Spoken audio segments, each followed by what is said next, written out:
So you've lost your job and you have received or are about to receive your severance package. We've talked a little bit about the tax implications. Let's talk about financial investment because you have some options when it comes to that money. And who can tell you about that? Rochelle Sandy, she's a financial advisor. She's going to answer all these questions. Rochelle, when you get that severance, what are some of the things you have to keep in mind? Some of the things that you have to keep in mind, severance packages can be paid out a few different ways. So they can be paid out as a lump sum. You can receive it in the form of a salary continuance, or they could be deferred payments. What you want to make sure, is what you're doing with your money. If you're receiving a lump sum payment, then it means that you have to declare all of that income in one given year or when you receive it. So the best thing to do would be to look into seeing to make an RSP contribution, maximize your RSPs. Okay, that will bring down the income that you actually have to declare for that year. So it's a less of a tax burden on you. As well, you can look into converting some of that or transferring some of that to a retired pension plan as well. Beyond maximizing your RSPs, depending on the amount that you can contribute, you can top up or maximize your tax-free savings account. Now, this is using after-tax dollars, but what's good about the tax-free savings account is that any growth when you're investing your money grows tax-free and is tax-sheltered. When you go to withdraw the funds from your tax-free savings account, there's zero taxes on that amount that you're withdrawing. I'd also recommend, if you've already maximized your RSPs and your tax-free savings account, that the additional money will be put into a non-registered account. Again, after tax dollars being used. Whatever three vehicles that your money is in, make sure that it is invested in an investment vehicle that is definitely going to earn you and outpace inflation. There's nothing worse than just money sitting there. Over time, the value is eroded, the buying power, lessens, it's eroded by inflation, as well as, taxes. So you want to make sure that it's growing at a steady pace.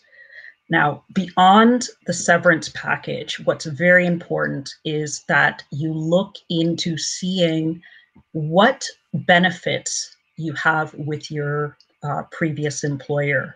You might have had group insurance benefits, health benefits, life insurance, disability, dental.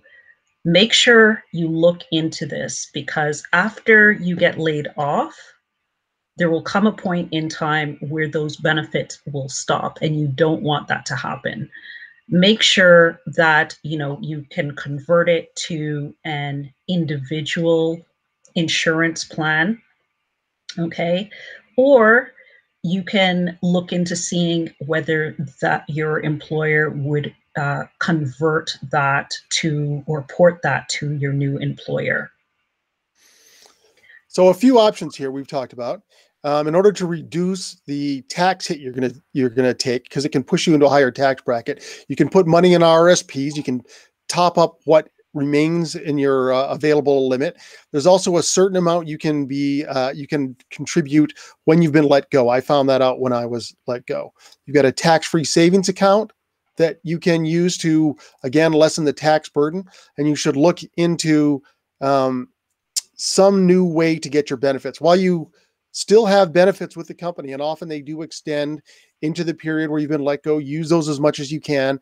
Check if your spouse has them, if you have a spouse. And there are some other benefit programs that you can buy into as an individual as well. That's correct? Yes, correct. And also you want to make sure, you also look into your pension plan, especially if you're close to retiring. You want to make sure that you fully understand what you're getting and what you're entitled to. And I would also suggest, applying for EI benefits as well. And with that big lump sum of money, there's some you can invest, but if you still need to draw on that, what are your options?